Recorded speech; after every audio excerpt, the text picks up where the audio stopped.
Ọwọ́ àwọn ọlọ́pàá ìpínlẹ̀ Ògùn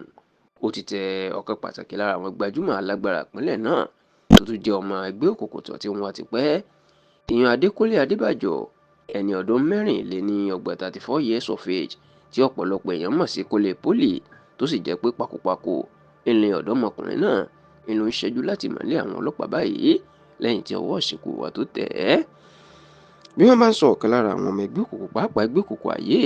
tó jẹ́ pé òun láṣíwájú àti olórí wọn tó sì lẹ́nu dáadáa ní ìpínlẹ̀ Ògùn, pàápàá ní ìlú Ìjẹ̀bú Òde. Òkè téńté lórúkọ Adékúnlé Adébájọ tí ọ̀pọ̀ èèyàn mọ̀ sí Kúnlé Pólì yóò wà o, nítorí tí wọ́n tiẹ̀ ní ọ̀pọ̀ ẹ̀mí ìlú ti tọwọ́ ẹ̀ bọ́ sọnù. Ṣùgbọ́n tó jẹ́ pé inú ọ̀sẹ̀ tó kọjá yìí ni wọ́n ṣẹ̀ṣẹ̀ rí ọkùnrin náà, ìyẹn Kúnlé Pólì, ni wọ́n ṣẹ̀ṣẹ̀ rí mú o. Tẹlifíṣàn Yorùbá tó gbọ́ nínú àtẹ̀jáde tí alukoro iléeṣẹ́ ọlọ́pàá ìpínlẹ̀ Ògùn, arábìnrin Ọmọlọ́lá Odùtọ́lá, tó fi ṣọwọ́ sí wa pé ọkùnrin ọmọ ẹgbẹ́ òkùnkùn kan tí wọ́n ń pè ní Mosquito tí wọ́n pa ní agbègbè Ìjagun ní ìlú Ìjẹ̀bú Òde láìpẹ́ yìí, òun gan ló jẹ́ kí wọ́n gbé Kúnlé Pólì, nítorí pé ní Kúnlé Pólì ni wọ́n fi ẹ̀sùn kàn pé òun ló pa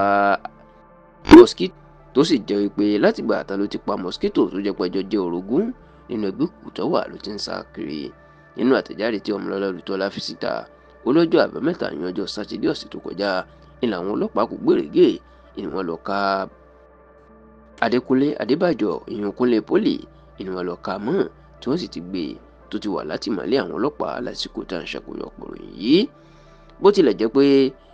kì í ṣe gbajúmọ̀ ọ̀gá onímọ́tò ìpínlẹ̀ Èkó ni ìyún Alhaji Kúnlé Azeez, tọ́pọ̀ èèyàn mọ̀ sí Kúnlé Pólì, ni wọ́n mọ̀, ṣùgbọ́n borúkọ ẹ̀ ṣe papọ̀ tó jẹ́ pé Kúnlé Pólì kan náà ni wọ́n jọ ń jẹ́. Ó jẹ́ kó ya àwọn èèyàn lẹ́nu, tó sì jẹ́ pé ọ̀pọ̀ èèyàn ni wọ́n kọ́ rò pé bóyá Kúnlé Pólì ti kú ni, ṣùgbọ́n eléyìí ò ṣe Kúnlé Pólì Èkó. Kúnlé Pólì Ìjẹ̀bú Òde, pàápàá agbègbè Ìṣíwọ̀ tó jẹ́ ibi tí wọ́n ló ti pa Mosquito nípakúpa, ó ní à ń sọ nípa ẹ̀.